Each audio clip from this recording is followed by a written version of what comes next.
Did you know that companies in your local area need writers now more than ever? That's because neighborhood shops, local entrepreneurs, and other locally based businesses need quality content to be found online. Without it, they're practically invisible. So watch this session to discover how easy it is to find and land local SEO clients. Don't worry, we'll explain what that means, and how you can deliver content they need to be found in online searches.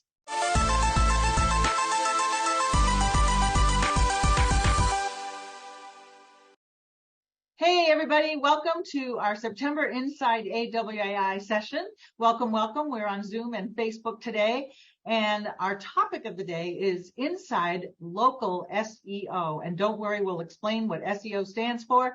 And it's all about content writing opportunities that are right in your neighborhood. So I'm going to quickly just tell you what we're going to talk about today, and then I'll introduce you to our special guest. First of all, a lot of opportunity is right down the street in your own backyard, and we'll show you all the different kinds of companies who might need your help right now. And then we're going to talk about what SEO content can do for local businesses, what those companies need for content, your power as a freelance writer who's going to help them, how to find clients located near you, and resources to get started right away. All right, so who's ready for this? Me. Are you ready, Russ? Let's do this. All right, so I'm really, really happy and pleased to introduce you to Russ Henneberry. He's an SEO expert and a digital marketing expert. His resume is the short version right here. Founder of theclick.com, has worked and built Digital Marketer, which is amazing, huge global company.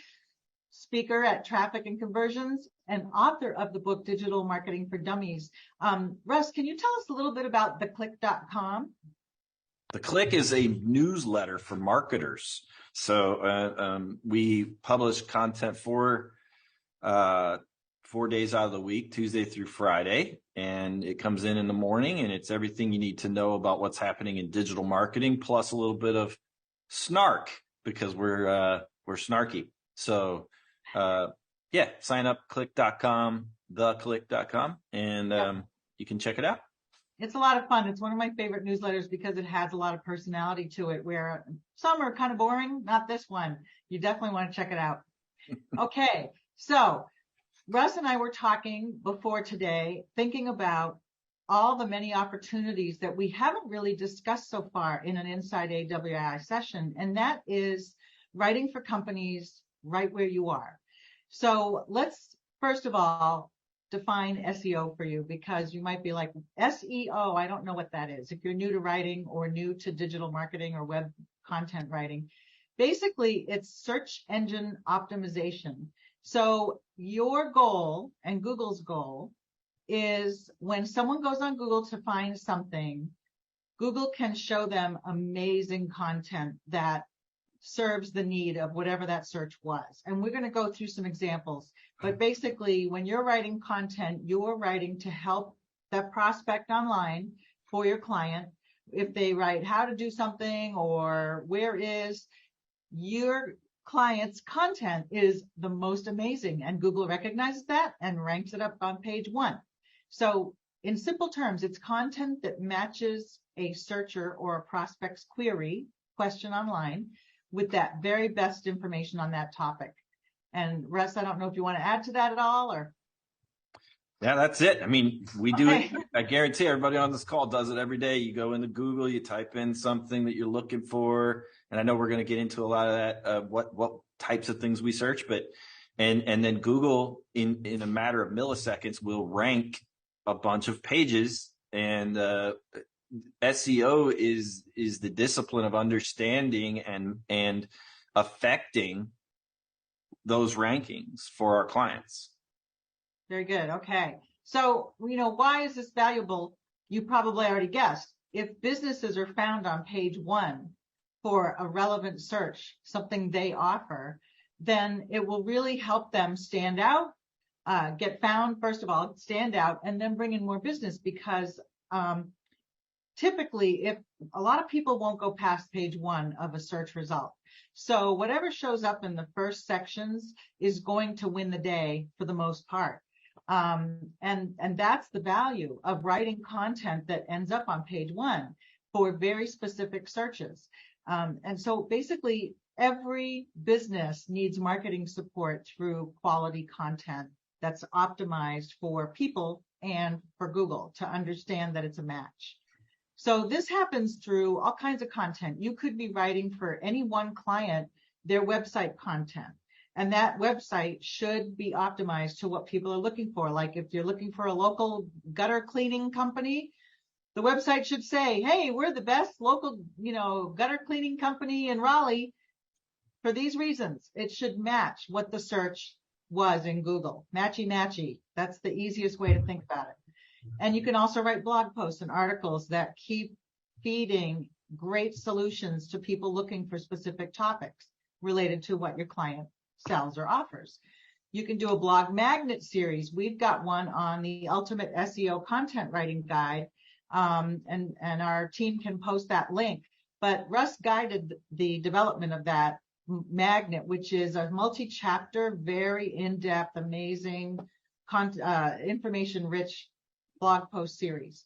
Then videos, they're also optimized. If you go on YouTube and look for something like how to change a diaper or whatever it is, you're going to find clever people who not only give you a wonderful video, but the title and the description was written to match what that person's searching for.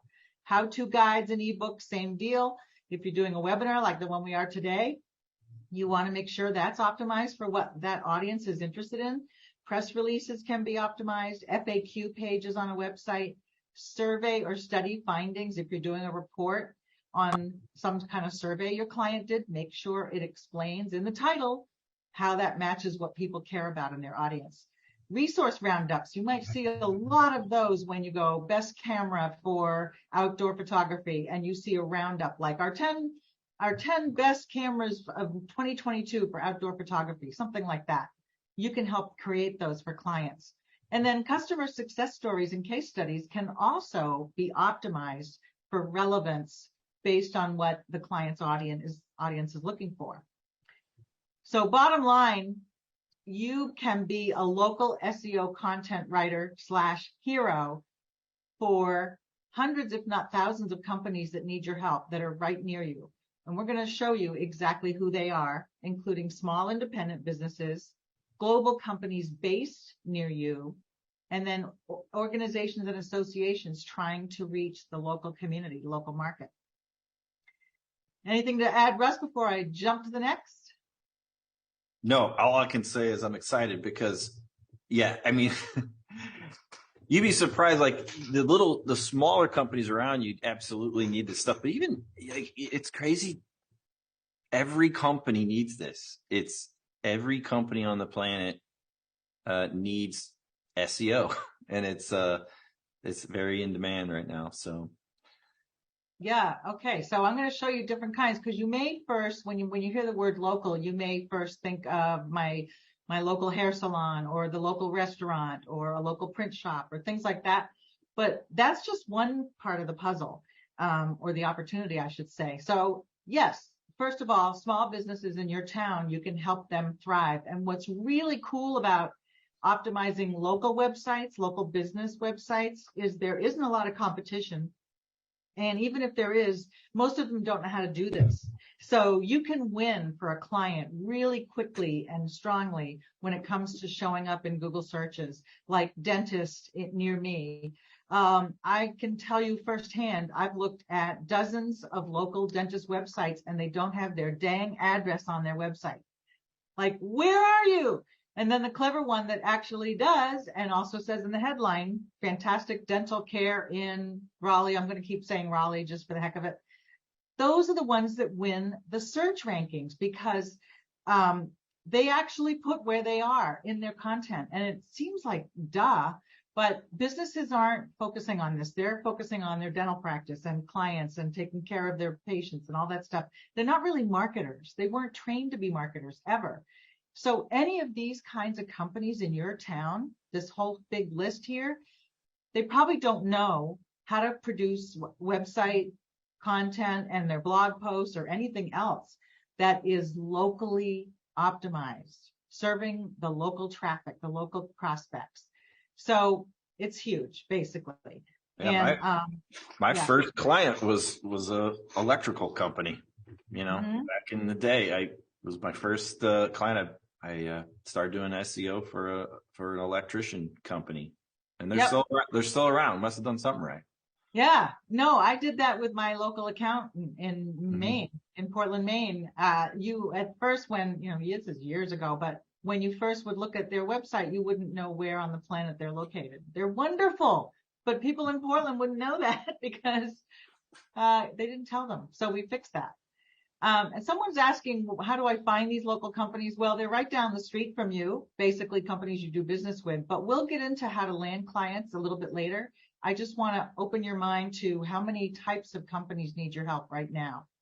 So again, these are the local independent businesses that need help being found in searches for near me. Like I just searched recently, hair salon near me. You might be looking for Greek restaurant near me, or anything you can think of near me or in town. You want your client to be found. And if your client's website and their Google business profile doesn't say anything interesting about what they serve locally, they're going to have a tough time. The competition will be way ahead of them. And I've seen it over and over again. Pet supply store in a certain city, they didn't have their address or their city mentioned on the pet supply store. So they're not showing up on page one. They're great. Why aren't they on page one? Because they don't have the right content. So here's an example. Basically, I said the other day, hair salon, Portland, Maine. The Google business profile and the business website for this particular salon is primo, because they're saying where they are. They're saying what they do. It says Portland's premier salon dedicated to outstanding hair and beauty. They've got their address at the top, and they've got all these lovely things right on the very first screen of the phone. So many, the majority of companies do not give visitors this information on that first screen. It seems like a no-brainer, but I'm telling you, it takes me hours to find really good examples. Hours. It's true.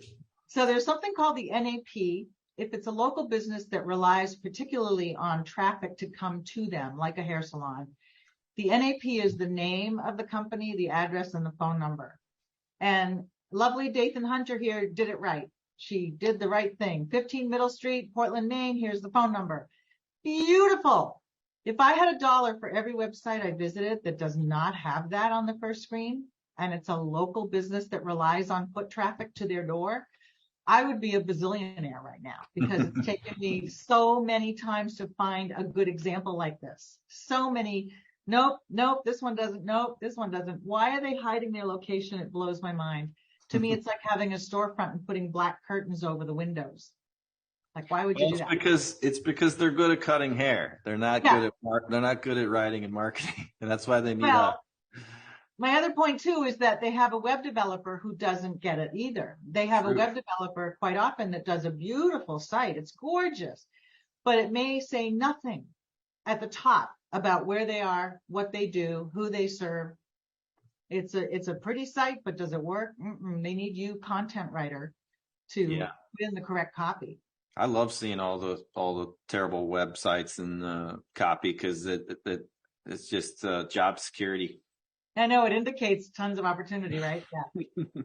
So the next group I call local organizations, and these may be nonprofits or business associations, any kind of local community entity that needs to serve the local population. So here's an example. I looked up in one day, Portland, Oregon, Toronto, Ontario. I just pick random cities to do my searches to find anyone who's doing it right. And believe me, it takes hours. So I went to Toronto and I wrote in Toronto Food Bank. And I came across, a dozen different websites, and I went to each one and I didn't know where they were. Now that's really bad for a food bank, because A, they want people to come donate at their door, and B, they serve community organizations who have to go to their door to get the food. So like, why would all these other businesses make it impossible to know where they are? I don't know what to say. It's mind blowing. But so one thing I want to tell you is local organizations, I wouldn't count them out if they're a nonprofit, because sometimes they have grants. They have generous local donations from corporate entities.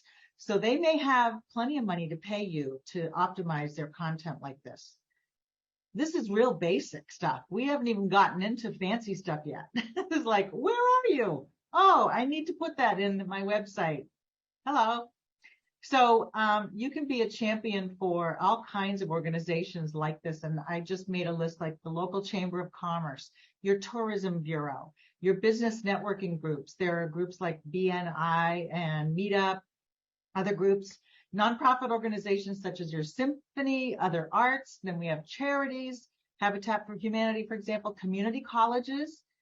I once had a phone call with a major city community college, and the town name that they're in isn't quite the same as the major city that they draw from.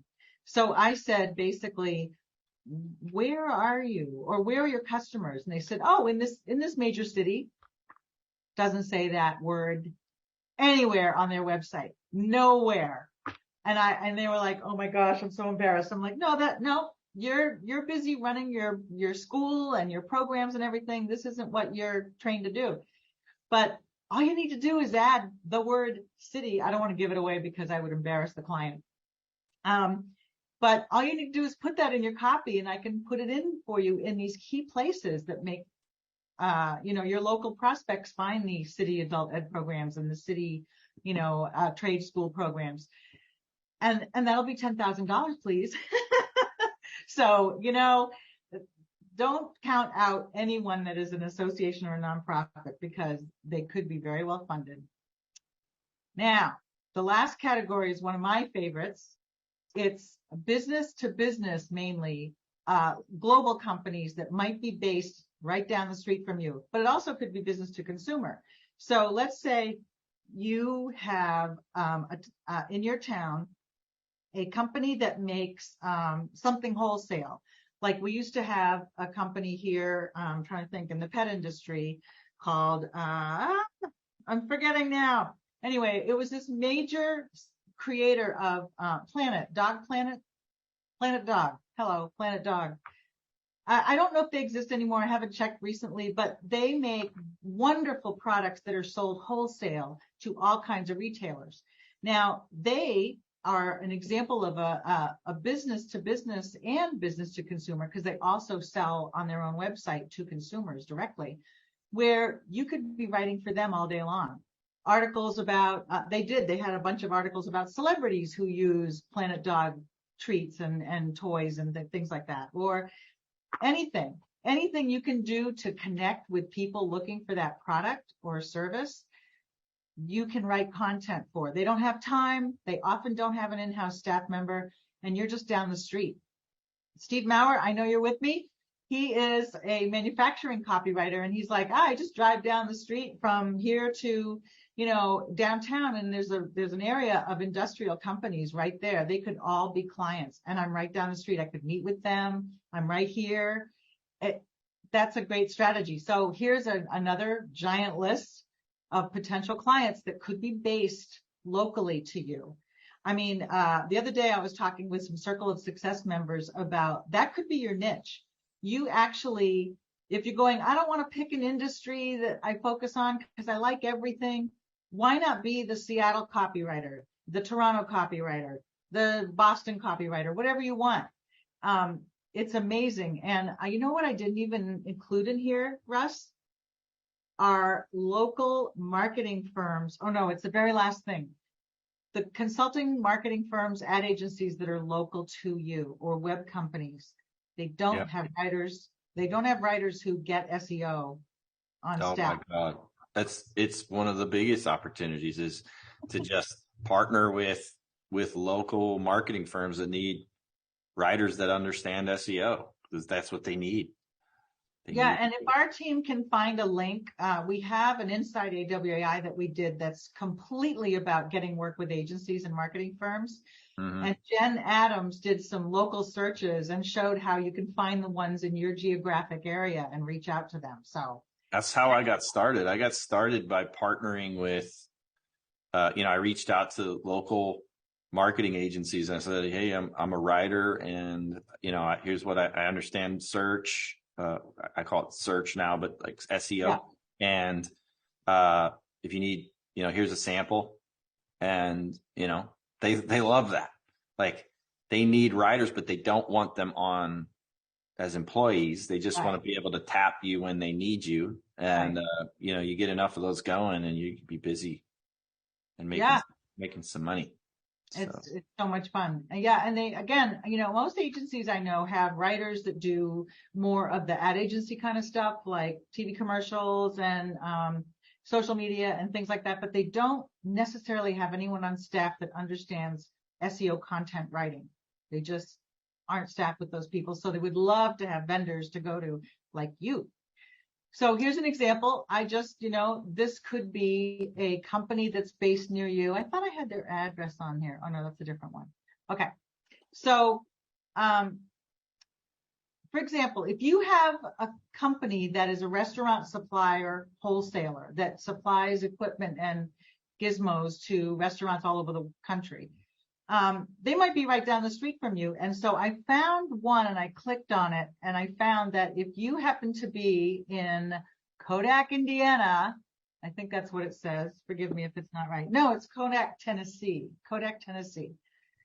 They might be right down the street from you. If you live in Kodak, Tennessee, or somewhere near there, you should go over to these guys and help them with their content, right?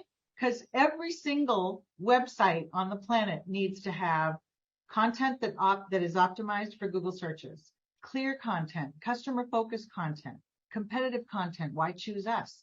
And then conversion optimized, which means there's some sort of offer to download a free report or join our webinar, sign up our newsletter, buy now, And I tell you, once again, I teach an audit class on auditing websites. So many corporate websites that you would think have it, down pat. They don't have a clear message. They don't tell you what they do. They have something like 100 years of excellence, which does not match. I was searching for wholesale faucets, So you can really help B2B companies and large B2C companies if they're located right down the street from you, Steve Maurer. Okay. Well, and the pandemic created this situation where every local company had to sort of retreat onto the internet, and it didn't matter how small you were to survive. That they had to move. Whether you're a retailer or a restaurant or whatever it is, they moved online, and they need people that understand search because they need to be found. That pandemic has changed how we operate permanently. Right. And what's funny is in my searches for my class, when I try to find really good examples, the competition is fierce out there. And if you have a client that you love, like your local bakery, look around at what their competitors are doing and show it to that client. Just say, look, your competitors they have their address right at the top of their homepage, and they talk about the best bakery in Schenectady, and you're in Schenectady. Where are you here? You're not even on this page of search. So I can help you though. I can help you rise up, no pun intended, and never mind, rise up bakery. Okay. So it's too early for bakery jokes. All right.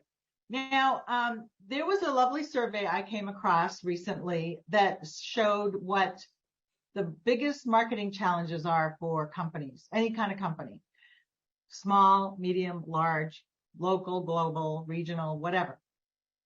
These 4 came up out of the 9. Generating high quality leads. Well, if you're found on search engine results on page 1, that will generate high quality leads because people searching in Google have intent to get what they need.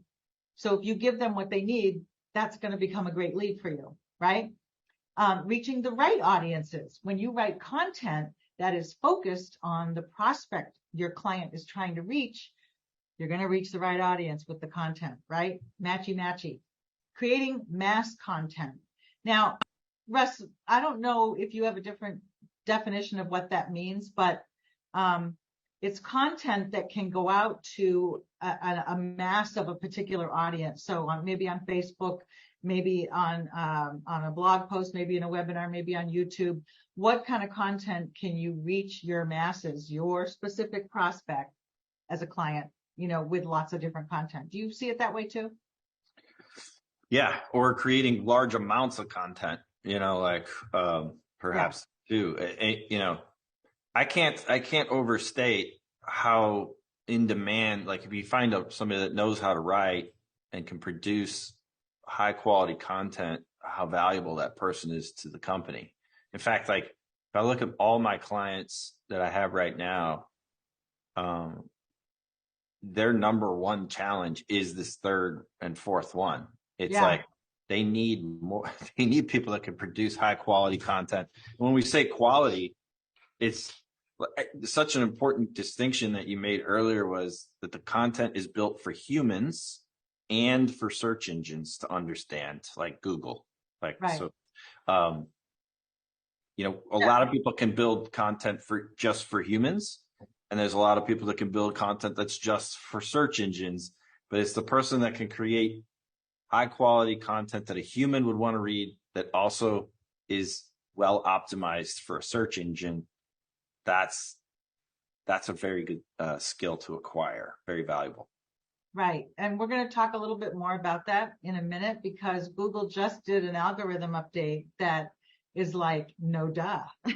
So I'll show you in a second. But basically, for any client you're working with, you can write content that works wonders for them. So every business near you could use a skilled content writer to help them provide the best content in its business category, whether it's the local dentist or a restaurant supplier, wholesaler, or software company, or anything near you, CPA firm. I've written for my accountant's website and newsletter for 27 years, and it's working. It brings in business all the time for him, and he doesn't have to do anything. His website and my writing is bringing it in for him, and he's doing the accounting stuff that I have no idea how to do. So you know what?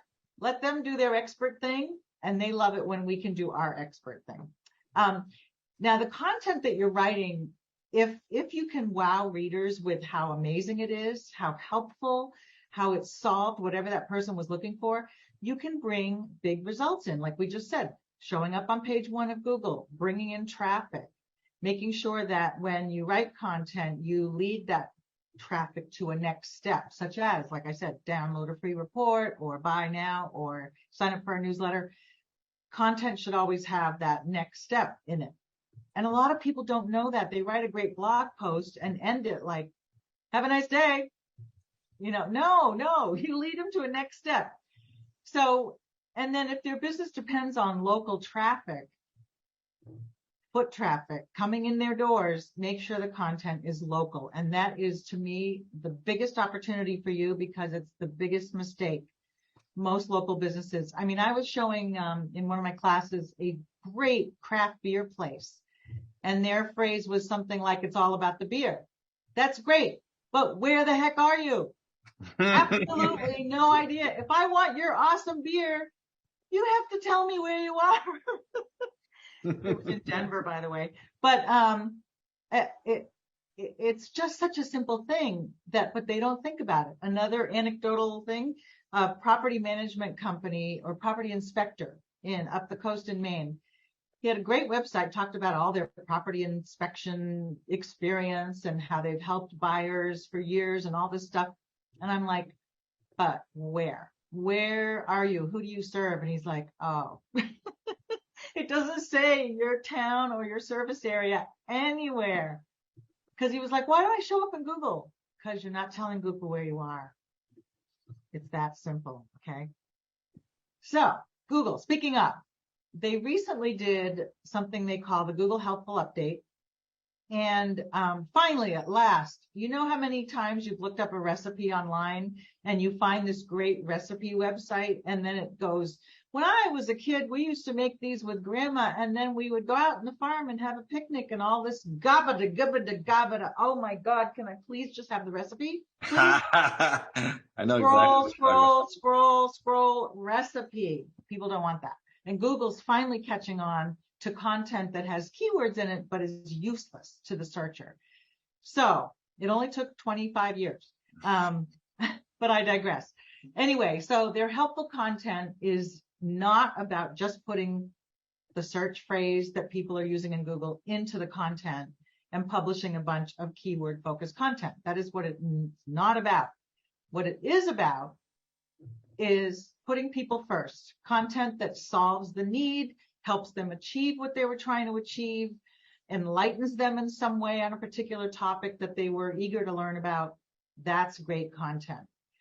Quality, highly useful, and helpful information. It seems like a no-brainer, but nobody is doing this. Well, I shouldn't say nobody, but I bet you can run into 10 companies and 9 of them are not doing this.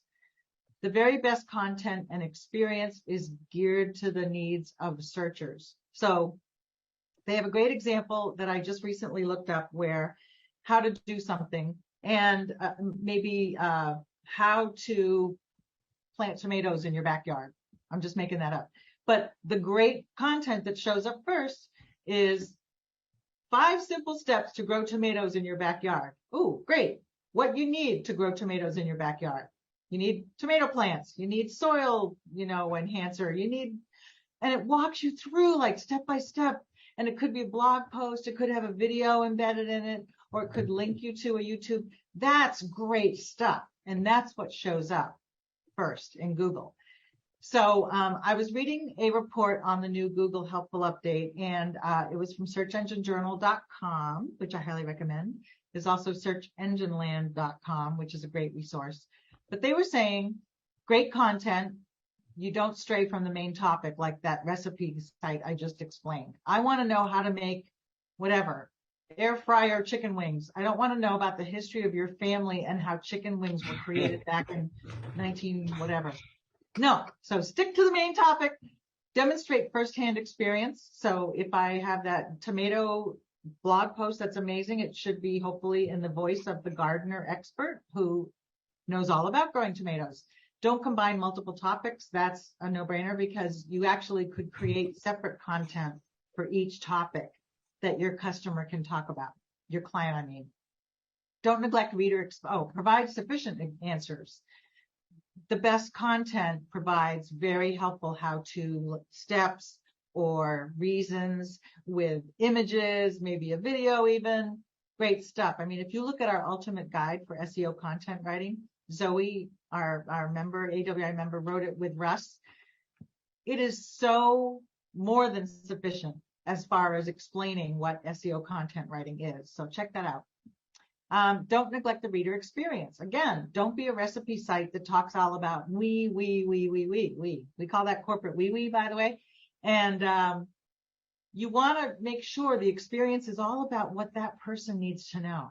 Like how to put together an IKEA bookcase. I can't tell you how many times I have thanked the guy who did a blog post on how to put together an IKEA bookcase, right? Yeah. And then publish only confirmed answers. I mean, that doesn't necessarily have to be true for growing tomatoes, but if you're giving steps that are kind of technical or something, you might want to make sure you're using sources that are reliable, like I'm using Search Engine Journal right here. And then stick with Google guidelines. So Google does have guidelines that they post online. All you have to do is search Google guidelines, and now their own website will tell you what makes quality content. They don't give you the formula because they don't want everyone gaming the system. Just do a quality job, a people first, helpful quality job. That's it. And it's really actually simple, you guys. People just don't know how to do it.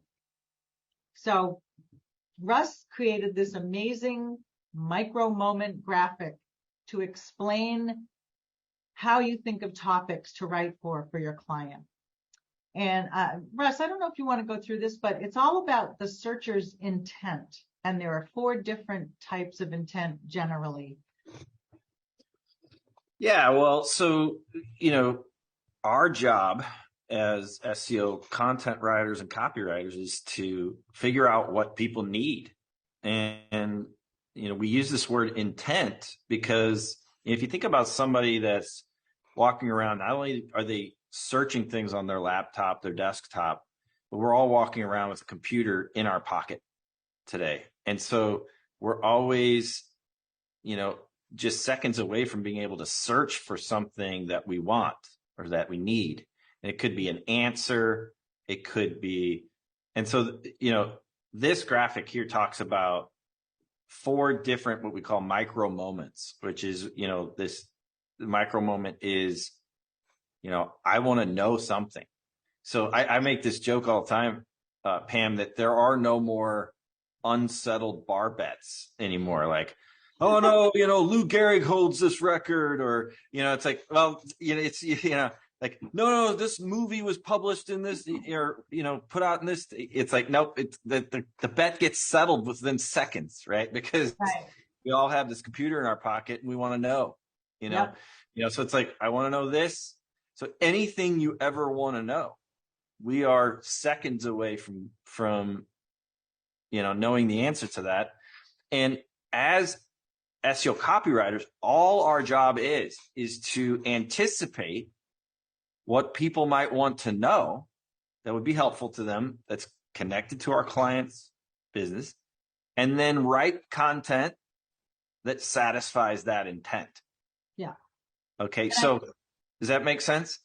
Yeah. And I was going to say, I noticed in the small copy, when someone is exploring or researching, but not necessarily in the purchase mode. So that might be just something like how to clean gutters. They're not necessarily buying gutters, but the clever gutter company will have an excellent how-to article on that anyway. Yeah, exactly. Yeah. And, you're exactly right. Any local business can build I want to know type content. Like, I want to know what's the ideal humidity supposed to be in my house. Like, if I live in Florida, so I live in Florida, what's the ideal humidity here? That's my intent. My intent is to find that out. Now, if I'm an HVAC company, not a bad piece of content to have on my website to say, find out the ideal humidity in your Florida home, or in your, especially even go more specific than that, in your Orlando home, right? And, that stuff will be found by Google. Google will read it, and then they will understand, okay, if you understand SEO copywriting, you'll understand how to communicate to Google, what is this page about and what is it relevant for?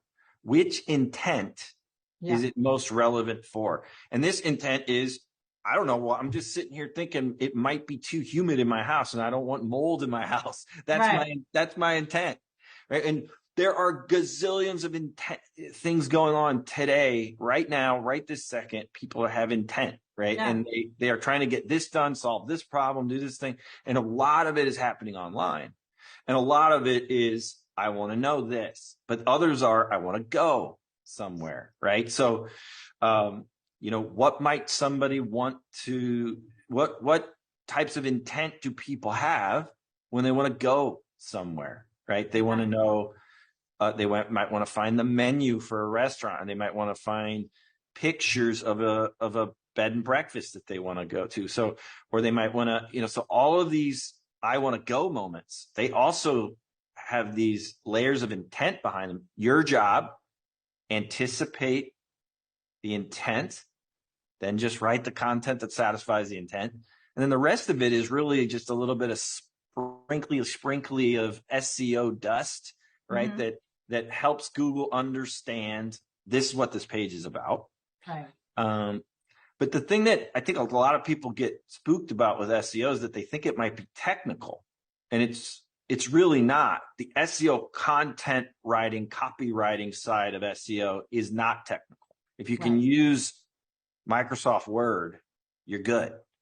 There is a technical side to SEO, but if you want to just, let's say I've anticipated an intent of, let's say I'm a local wedding photographer, and I say, what, in I've got them as a client, let's say, and I come to that local wedding photographer and I say, well, what are some of the things that people want to know? And it's like, well, one of the things they want to know is where are the best places to take wedding photographs in here in Chicago? Yeah. Cool. Do you know the answer to that question? You ask the photographer, like, yeah, cool. Let me interview that out of you really quick.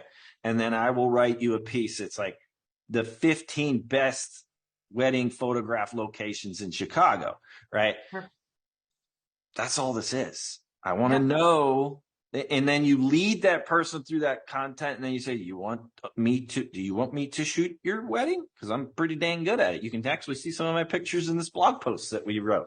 Right. So I want to know, I want to go, I want to do, right? So that's another type of thing that we constantly are searching the web for. I want to do this, I want to do that, right? I wonder what my seats look like in this local theater from here, right? Like, I wonder, so we want to do something. We have intent that gets sprouted up around that.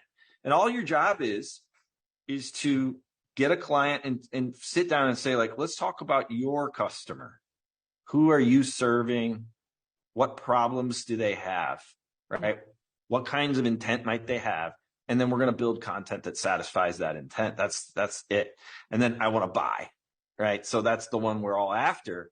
But all of these types of intent are extremely valuable to your clients. I want to know, I want to go, I want to do, I want to buy. Yeah. And I picked one for a local business just to show you, not that I'm a wino or anything, but I do like my wine bar. So I typed into Google wine bar near me, and the first thing was an ad, and that's fine, but that's a paid ad, not organic searches that are content out there for Google to match. This company paid for an ad on Google. So I skipped that and decided to go over to the listing in the map of places. Now, how did these end up here? Well, two ways. Google business profile, which you can help clients fill out. Mm-hmm. They were filled out beautifully here. And also, if the website itself has their location and local information, that helps too. So then I went to one of these, not the ones you can see right there, but another one I found, because I looked at all those and I looked at many more and they didn't have their address. I want to know where are you?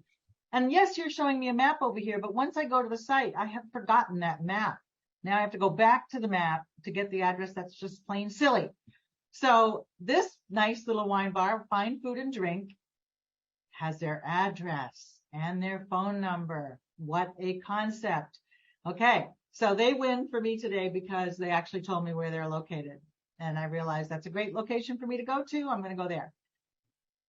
That's simple, guys. Yeah, and I should tell you, if you back up to that graphic was built by a force far more powerful than me.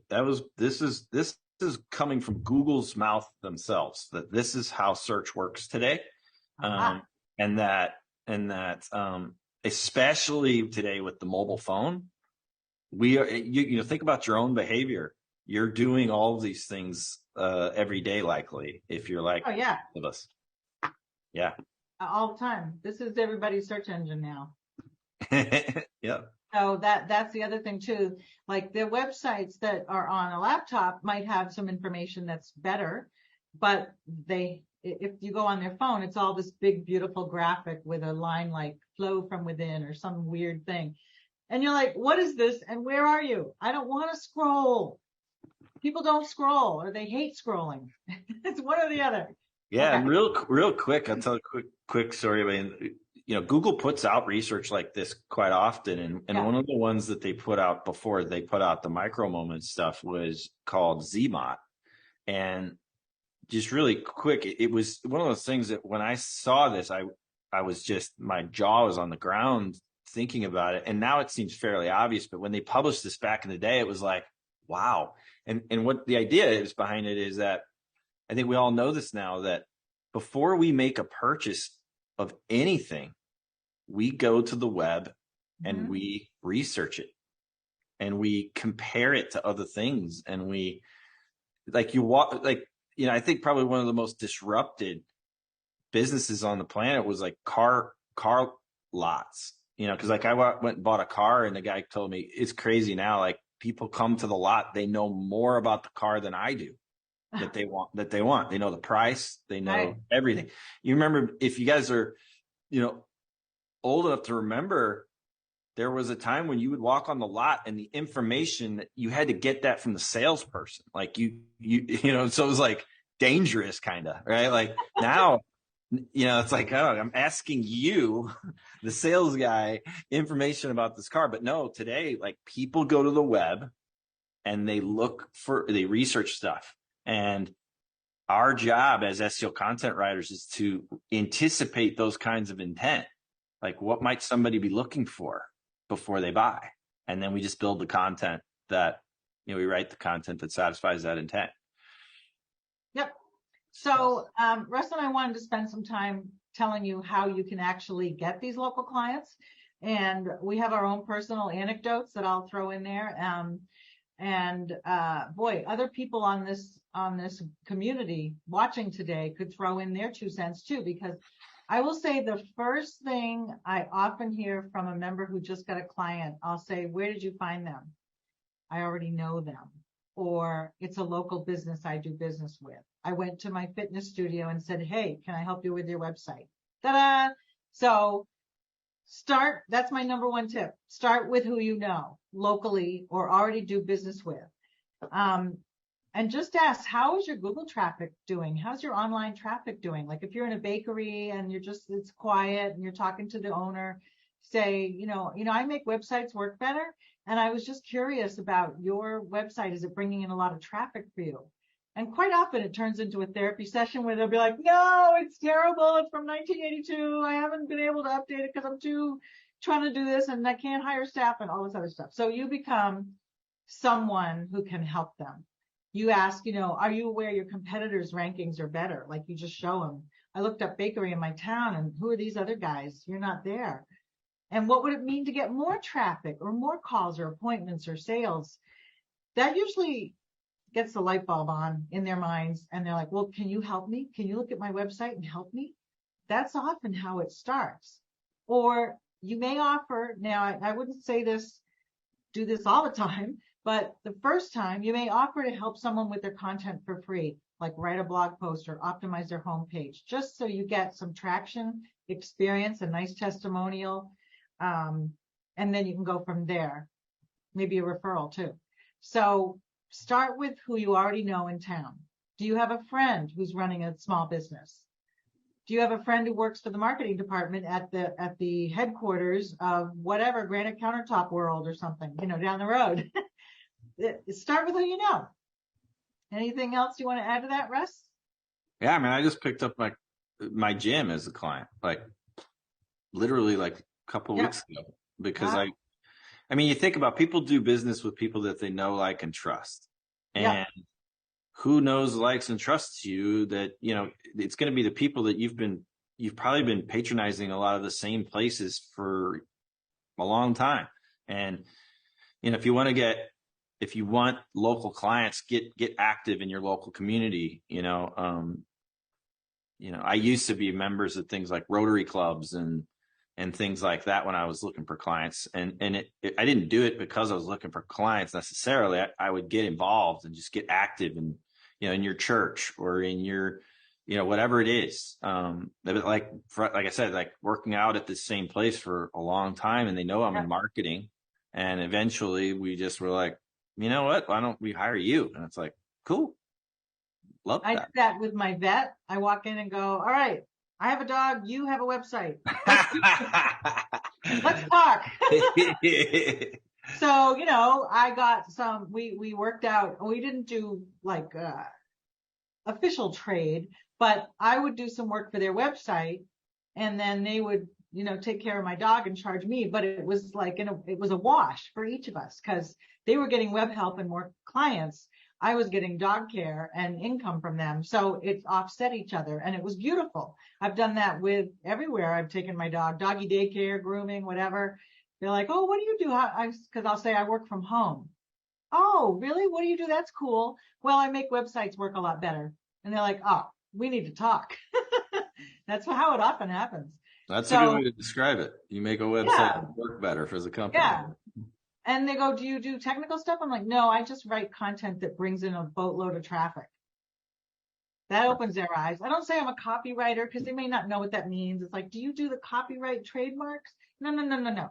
I make websites work better. I write content that brings in traffic. That's, put it in as a benefit to them. Yeah. Now, so the second one, Russ touched on going to things like the Rotary Club.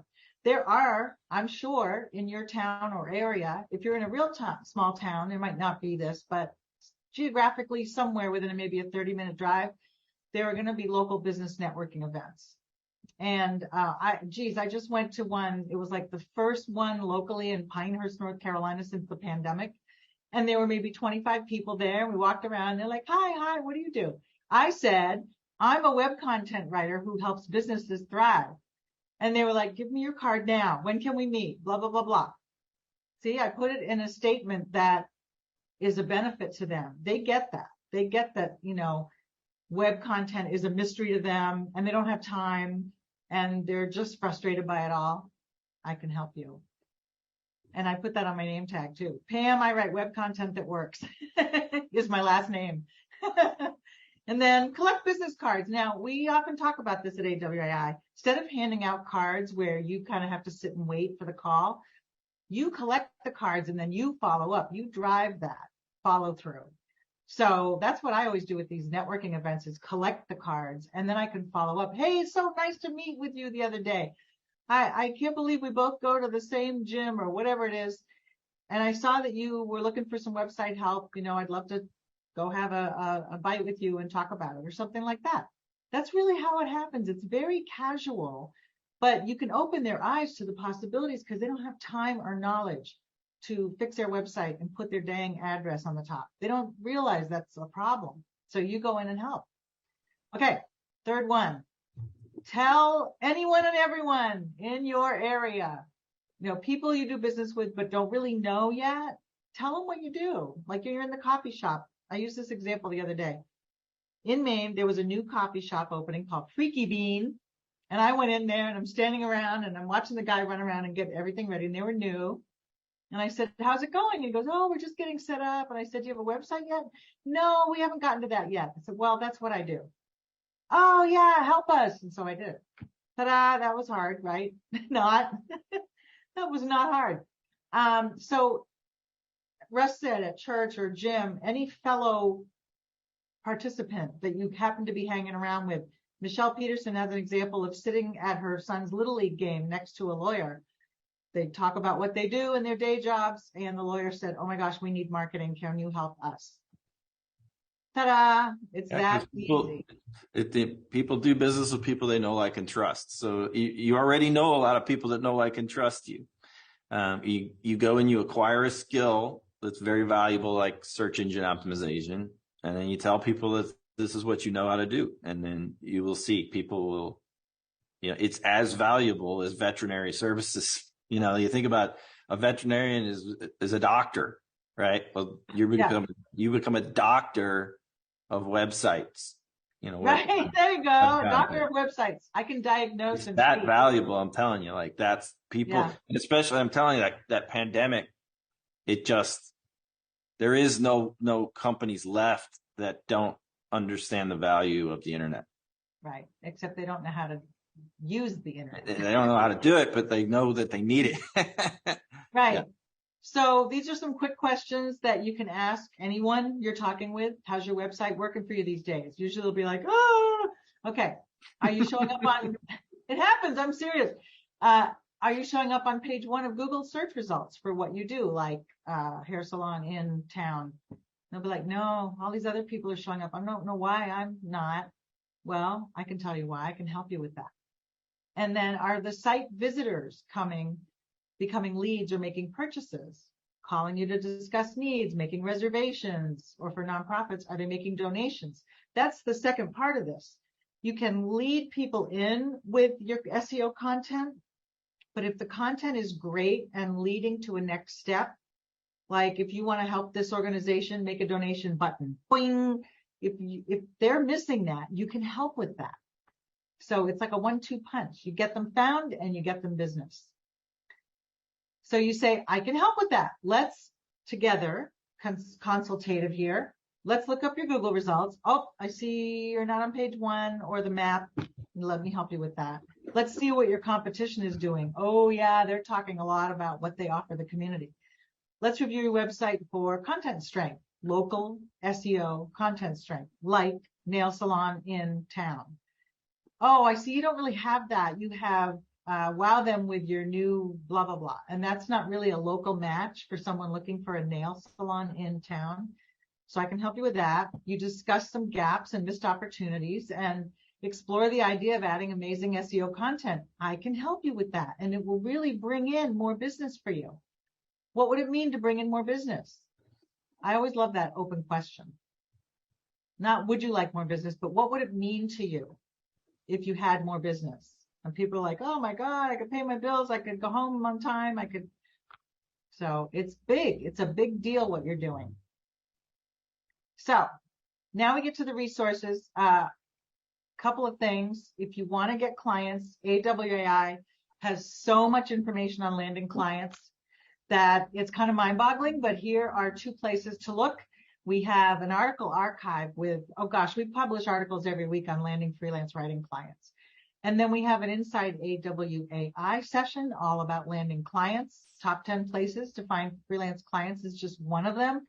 There's another one called 26 Ways to Land Clients. So check out Inside AWAI to just see we've got so much content to help you. That's what we do every day here. We want to help you.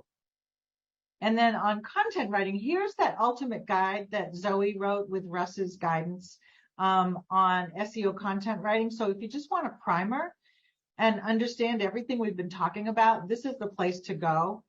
And it's got, what is content writing? What is a content writer? You know, what kinds of projects are there? What do clients need? How do I get paid? What can I charge? That's all in there. And then, drum roll, ready, Russ? Da, da, da, da. Okay, we are about to launch. Which round is this now? 5, 6, 7? I've lost count. Okay. I think We're about to launch. Number 5. Okay, 5. By popular demand, this is a very popular program and it's only live a couple times a year, but Russ is going to walk you through everything we talked about today for all kinds of clients, not even just local clients, but you're going to do a deep dive into SEO copywriting that can work wonders for clients. And by the way, doing content for a client isn't a once and done. You're not going to write one blog post or one web page. It's ongoing. It's retainer work. It's monthly income that you can count on and monthly content the client can count on. It's a beautiful, beautiful thing. So Russ will walk you through how Google works, how the content can work. You'll have exercises. You can ask questions. You'll have a test at the end and an assignment where you can become certified as an SEO copywriting specialist. And it all starts this month, September 20th. There is the link, micro moment, all lowercase, please. But Russ, I would love for you to talk more about what people can expect if they join you here. Well, we start at the beginning, right? We start with, what is SEO, an introduction to search and why it's valuable to clients, why there's such an opportunity in it today. And then we start working into Google 101. So how does Google work? And so that is the second session is how does Google work? And then we start moving into one of the interesting things about the way we set up this program is that I teach you actual projects that you can bring to your clients. So whether it's optimizing what I call core web pages, like the home page, product pages, sales pages, these are such crucial pages for everybody's website. And so learning how to optimize each one of them for search separately is very powerful and can be a package that you can sell to a client. I like bringing packages to clients and say like, oh yeah, I'll do 10 of your web pages for you for $3,000, right? And so that I can package things up and it feels a little bit more substantial. Or I like to move people to retainer where I say I'll do 10 web pages every month for $3,000 a month. That's most ideal. And really the only way I work today is on retainer. I won't take one-off projects unless it's really, really just sort of like, right down the plate. Yeah. But, yeah, so we get into optimizing core web pages. We get into building what we call Now with More or serial articles. So Now with More is a process I've been teaching for, I don't know, I'm going to go on 6 years now, because the crazy thing about if you get into SEO copywriting is that you don't always need to be creating new content.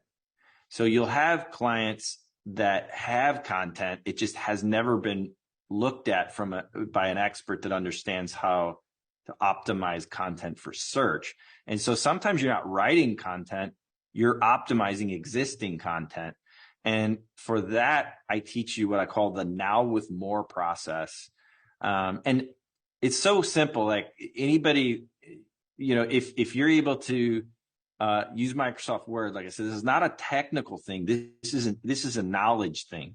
Once I show you how to see whether a page is optimized for search, you could do it on any page. In fact, I've got a couple of tools that I have you install on your in your browser that help you see these things immediately when you visit any web page, whether or not it's been optimized for search or not. And the vast majority of pages online today are not optimized for search. This is what Pam was alluding to earlier, that you go and look and audit a web page and you're just like, this is not good. Not helping anyone here. Not yeah, helping and the searcher, it's not helping the client. Right. Yeah. And then, we have an entire session on how do you write content for humans and search engines. And that was such an important distinction that Pam made earlier, was that back when I got started in this business, which is back in like 04, 05, we were able to write really garbage content for the search engines and get traffic to it. It was crazy. But like, in fact, we at some point we were using computers we called them spinners. So they would spin content out that made no sense. Like literally one word after the other, you would just be like, that makes no sense. But we put it online and it would rank, it would get traffic. And it was because Google, quite frankly, was quite dumb back then. But this is, when I started to realize was that Google's going to win this game. The helpful content update that you mentioned earlier, Google's constantly improving every day. They got just the most genius people that came out of MIT and, like working on making sure that the content that is getting traffic from them anyway is the best content possible for that particular search or query or intent that we talked about earlier. And so what I want to teach you is how to play within the boundaries of Google, right? Because there are other places you could go to get this training that might teach you how to play outside the boundaries of Google. And I really don't recommend that unless you want to go up against, like I said, an army of engineers and mathematicians that are working at Google. It's just a much more sustainable way for your clients and for you to run your business, to just learn how to write great content for humans and search engines. And there's an entire session on that. And then we have an entire session on how to optimize a single page. So we're going to get down to the page level and say, here's how you create in fact, I have half of that session's called the perfect web page. And so I show you a perfect web page. Yeah. And it's actually, the page is about Abraham Lincoln. but by showing you the most perfect web page, it's perfectly optimized for search. Then we start to pick apart other pages. We go around the web and we look at them and see, and my students will start saying like, yeah, that's not done right. And that's not done right. And you can walk in with absolutely zero knowledge about this. If you're excited about writing, this is an absolutely fantastic skill to add to your repertoire. So not only do you know how to write and you're excited about writing, but you also know how to write content that gets found, and it's in demand. Like I said, the pandemic has even amped up the demand, but it's always been there. It's search is never going away. We also talk about towards the end there, and what the final assignment is. You mentioned this particular type of resource that we build called an SEO magnet, and so it's a search magnet. It's a process that we use to create a written resource that's multi-page, multi-chapter. It sort of brings the entire class together. Everything you've been learning sort of culminates in this last project. And then you go and you write one, so that, one of the things I love about teaching at AWAI is we don't just talk about it. You guys also get a chance to talk to myself and Heather, who's also a rock star digital marketer herself and writer. We all, what else we talk about, Pam, a lot? We talk Pam a lot. I kind of like. You say Pamela? I thought you said Pam a lot. I said Pam a lot. It's like Camelot, but Pamela. But I've heard that. We talk about getting clients and how to speak to clients in the language that they understand. Right. It used to be that people didn't know what SEO was. They didn't know what another term that people will toss around today is called content marketing, which is very, very closely associated. And I know there's students in here in this session today that have been in my content marketing class. But they know what this stuff is now. You're not going out there and trying to convince people that they need this anymore. That used to be the way it was when I was getting started. Today, they are coming to you. Like, they need to find people that understand this stuff.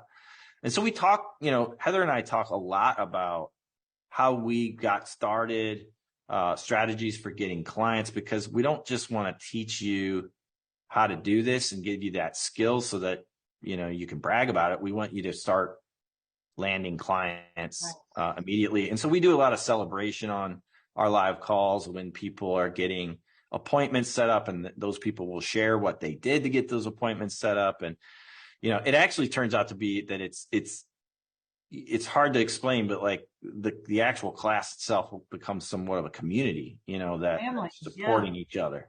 So anyway, we're starting our 5th round of this, and it's a fun class too. We goof around a little bit, and don't try to take our lives too seriously. And then we do get down to business, and you will learn SEO. And now you do have a winner too, like all the assignments that get turned in at the end, you pick one. Well, you mentioned that Zoe wrote the big resource that you showed us, which was an SEO magnet and is an SEO magnet. Right. And I don't want to throw out the prize unless I'm allowed to, but there's a winner at the end of each one.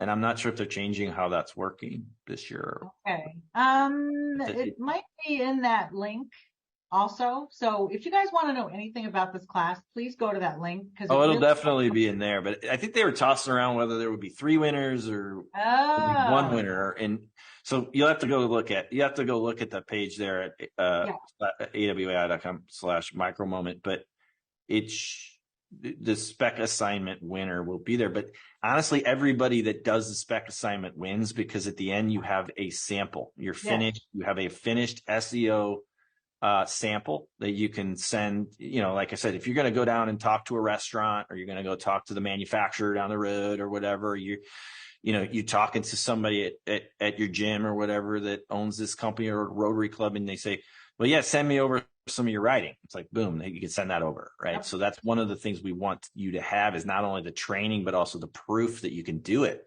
not only for those clients, but also for yourself.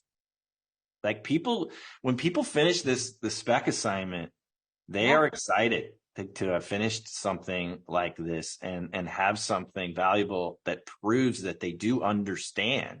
Because, some people's biggest hang up is they don't know that they can actually do this. Right. And my goal throughout is not only to teach it to you, but motivate you that you can do this. Like, I've seen so many people that I've trained do this. And I know you can do it too. And the very last thing that you'll do is take a test that proves you know the information, and then complete a spec assignment that shows that you can actually execute and do it. Now, a couple things I want to mention is this just in, it's round six. Round six. 6? Yeah. Oh gosh, that's fun. Time flies when you're having fun.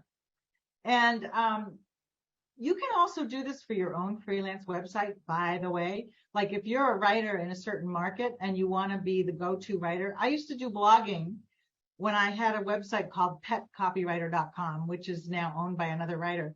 I would blog twice a month on topics of interest, and I would make sure that the posts were optimized. So the titles would say something like the latest thing you need to know about veterinary website content or pet business marketing.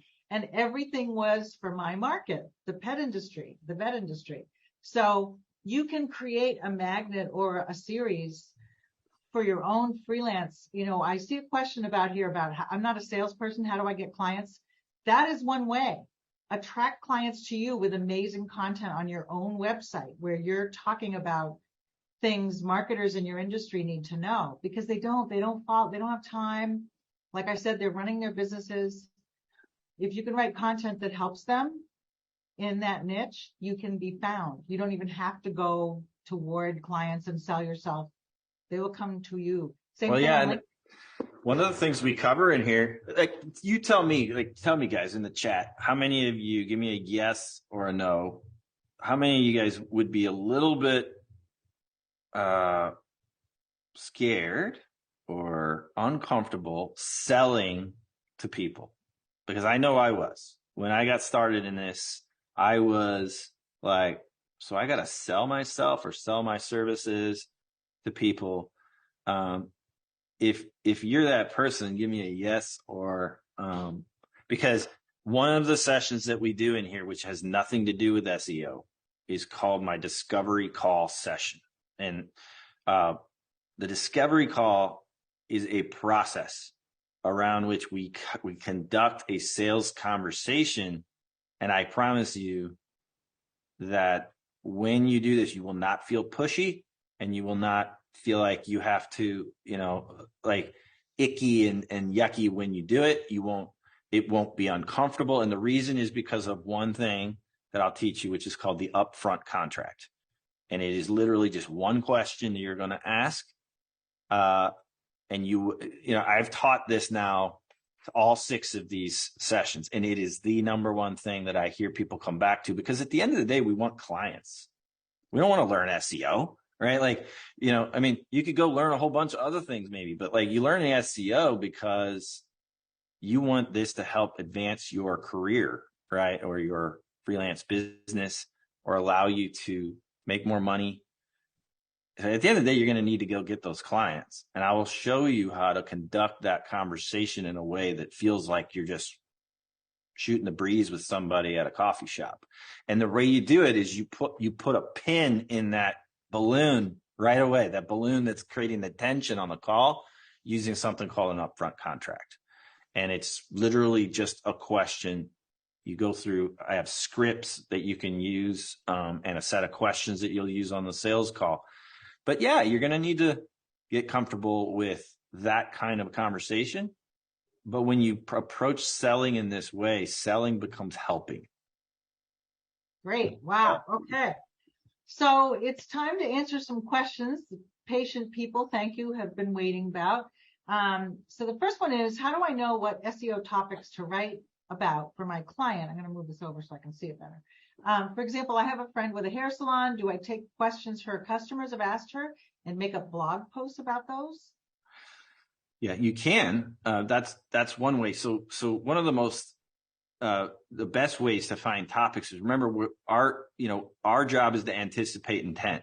So I will walk you through the various levels of intent and show you how to pull that either out of your client or out of your own head, because a lot of it's common sense. Like if you stop and think, what would be the intent?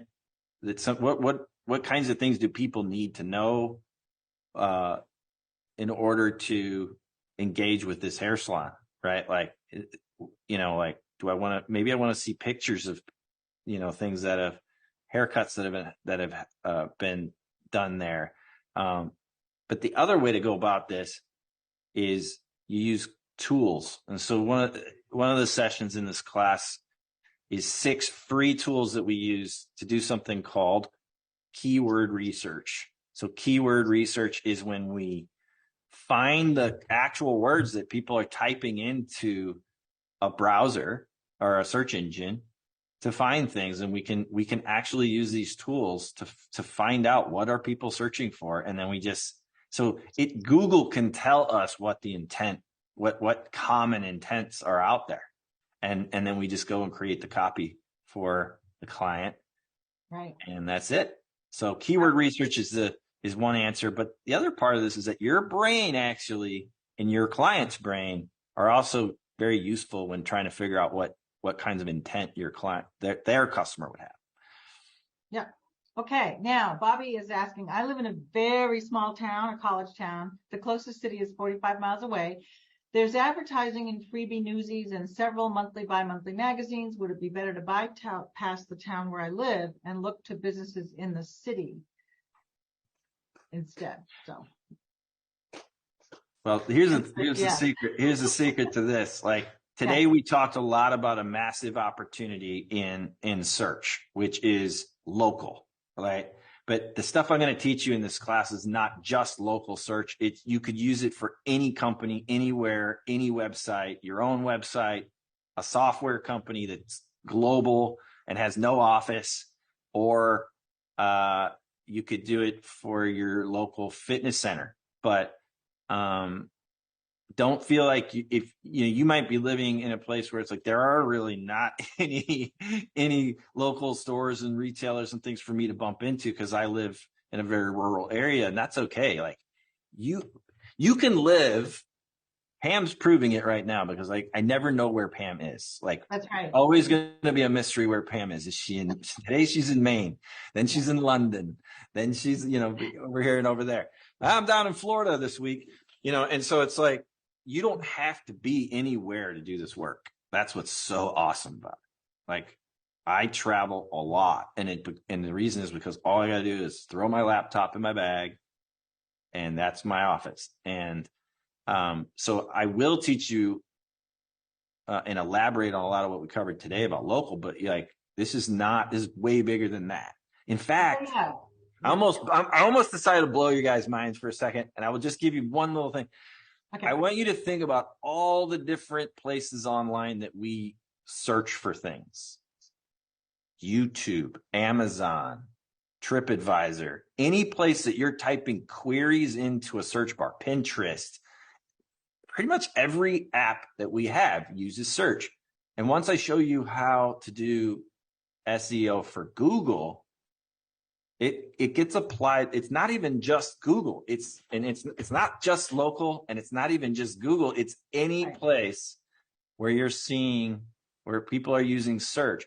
So for example, your nephew or something might have like some e-commerce business where they're selling stuff on Amazon. Those product descriptions, the descriptions of the products that are going to Amazon, need to be written for search, so that when people search Amazon, stuff gets found. So one of the things you could do coming off this call is start to really observe your own behavior and the behavior of people around you when it comes to search, because it's everywhere. It's everywhere. And that's what we're learning about, not just local. Oh, yeah. And the thing that we did today was to show you what is in your own backyard. Yeah. Like there's no place like home. Exactly. It's not your backyard. Yeah. But that was just to give you like a window into what is right near you, because a lot of people don't think that way. They think, oh, I have to go and find these corporate clients across the world. Right. Yes, you can. And if you have some affinity to writing for software companies, they're everywhere and you can write from anywhere. But what we were doing today was to show you, because I hear this so much, and Russ even, confirmed it. A lot of times your first client will be someone in town where you do business. So that's what we wanted to show you today. But yes, what he's going to be teaching is applicable to any niche industry, any type of company, B2B, B2C. Yeah, everywhere. Every business needs to be found in Google and other search engines. Speaking of that, somebody quickly asked, is this writing also for Bing and other search engines? And yes, but Google is the big kahuna. They're the ones that, you know what, 90% of searches are done on Google or something crazy like that. So yeah, that's There's a where big gorilla, and the rest of them are done on YouTube. So, but yeah, but see, it's about understanding how search engines work, really, is what this class is about. But yeah, we're going to be primarily focused on the 800-pound gorilla that is Google. Right. For sure. Our friend, the gorilla. Why is it always an 800-pound gorilla? Aren't there 600-pound gorillas? 1,000-pound averaged gorillas? out. I don't know. You did do it. That's totally an average. Okay, next question. We sort of answered this, but again, I'm not a salesperson. That puts me at square one for providing services to businesses who need my skills. How much time do I need to devote to marketing myself? Well, I'll quickly answer. For me, the time I needed to market myself was a lot of fun because I was writing blog posts for myself and my website, and that brought people to me. So again, no sales involved, bringing people to me. It was just my time to write, which was really fun, like a couple of posts a month, making sure my website was in good shape. But you may have a totally different answer, Russ, on marketing yourself as a SEO writer. When I came out of college, I was a teacher for 4 years. And then when I got out of teaching, which would have been 2004, the first thing that I did was I was learning search and stuff like that while I was teaching and stuff like that. But I went to work for this book company, and they put me to work on the phones, cold calling people, like calling schools to try to sell them books. And I hated it. Like, I was like, oh my God, I can't keep doing this all day, every day, like cold calling. And you give pictures of this like person knocking on the door. Do you want to buy my vacuum cleaner type thing, right? But that's not the kind of selling that I do today. Is just conversation. I'm going to teach you all about that. And it starts with having something that people are outbound looking for, right? So they are outbound. They are like eyes open, like looking for somebody that can help them with this stuff. So you're literally going to just attract these people to you, and the sales conversations are very, very different than like a cold call. This is not cold call selling. This is more about, I'm going to teach you how to have a conversation that goes something like this. So you get on a call with somebody, say, I'm going to ask you a few questions about your business. And you could go ahead and answer them. I'll be taking notes over here, and I'll show you the questions that you need to ask them. And then at the end of it, what you're going to do is you're either going to say, yes, I can help you, and here's how I can help you. Or you're going to say, I can't help you, and I'm going to refer you to somebody else who can help you. That is the best way to sell, is you tell them all that up front. So up front, this is what we call the upfront contract. And I'm going to give you all these scripts and everything in the class, but so here's how the discovery call works. I'm going to ask you some questions. I'll take notes. At the end, if I think I can help you, I'll tell you how I can help you. If I can't help you, then I'm going to do everything I can to find someone in my network that can help you. And I'll talk about why that's so important to have people that you can send work to, because hint, hint, they will send it back to you. They will send other stuff back to you. You get this referral network going. It's really powerful. We talk about that as well. But if your major hang up is selling, just wait till you get to the discovery call. I will show you how to make it less scary. And I'm not going to tell you you're not going to be a little bit frightened when you get on your first call, because you will. Like, that's all part of this, man. Like, if you're ready to take a big leap and like get into this stuff, like, you might have to get out of your comfort zone a little bit. Yep. It's kind of fun and exciting. And that's why I hype you guys up on these calls and get the community talking about what they're doing. Yeah. You might need somebody else's inspiration, not mine. maybe Heather's, maybe mine, maybe somebody in the class will help you to say, you know what, I can do this. Okay. Now I have a two-part question related to how quickly the content efforts bring in results. Like for clients, how quickly do they maybe show up on page one, lead to more sales? So if you could talk to that, two people are asking that in a similar way. And then one is, how do we prove that? So is it Google Analytics or, for me, quickly, I was doing blogging for a veterinary equipment manufacturer, and they were getting calls when we would post blog posts about how to pick the right cat condo for your animal shelter. They would suddenly start getting calls to ask questions or buy those cat condos. So that's a real specific example, but selling some cat. Hey, look, get out there and sell some stuff. Sell some cat condos. Yeah. The cats need these condos. I won't go into it, but the better the cat, the happier the cats look, the more they get adopted. That's all I'm saying. So yeah. All right. Next.